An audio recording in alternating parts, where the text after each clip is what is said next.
وهو مين مننا ما يحبش يطلع جبل المقطم ويشرب كوبايتين شاي ساعة العصاري؟ بس أنا النهاردة حابة أطلع أفتش في تاريخ جبل المقطم وشوف بقى إيه سر المعجزة اللي هزت جبل المقطم دي. في أعلى نقطة في جبل المقطم هنلاقي الدير اللي متسمي على اسم الأنبا سمعان الخراز، الراهب المصري اللي ارتبطت بيه واحدة من أكبر المعجزات، نقل جبل المقطم أيام الخليفة المعز لدين الله الفاطمي. الدير منحوت في قلب الجبل، وده بيديله منظر خلاب ومميز مش موجود في أي حتة تانية في الدنيا. الكنيسة الرئيسية فيه بتستوعب حوالي 20,000 شخص، ومفيش سقف، منك للسما كده على طول، حاجة تحسسك بعظمة المكان. وداخل الدير هتشوف جدران مليانة رسومات بتصور حياة المسيح والقديسين وقصص المعجزات. والناس بتيجي هنا من كل أنحاء العالم، مش بس للسياحة لكن كمان عشان تتعبد وتاخد بركة المكان، وبيلاقوا فيه فعلا الهدوء والسلام الداخلي.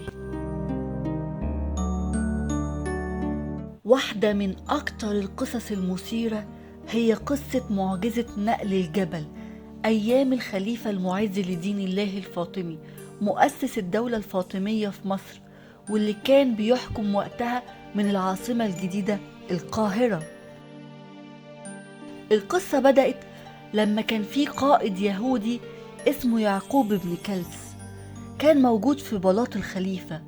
يعقوب قرر يدخل الخليفة في تحدي مع المسيحيين، وقال له طالما في الإنجيل بيقول إن الإيمان يقدر يحرك الجبال، يبقى خلي المسيحيين ينقلوا جبل المقطم قدامنا، ولو ما عرفوش يبقى ده دليل على إن دينهم ضعيف. الخليفة قرر يقبل التحدي، وكان عايز يحافظ في نفس الوقت على التوازن الديني والسياسي وقتها. هنا بقى بدأ التحدي الكبير للبابا إبراهام بن زرعة اللي كان بيمثل المسيحيين.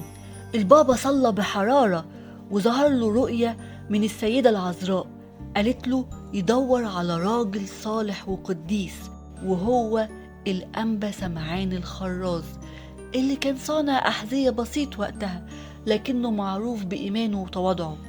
الأنبا سمعان وافق يقود التحدي بعد 3 أيام من الصوم والصلاة، وطلب من كل الناس تشاركوا في الصلاة.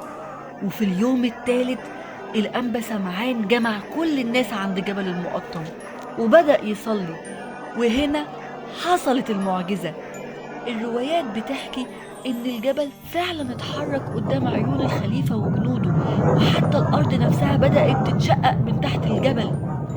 النتيجة كانت مذهلة، والخليفة المعز شاف بنفسه المعجزة وتأثر جدا، واعترف إن ده دليل قوي على قوة إيمان المسيحيين، وانعكس جامد على معاملته ليهم. كيف يا عم ابراهيم؟ عظيم هو الله، تبارك اسمه. حكايات وأسرار دير الأنبا سمعان الخراز هتخليك تبص للقاهرة بنظرة تانية. تعالوا زوروا المكان واكتشفوا جماله ومعجزاته بنفسكم.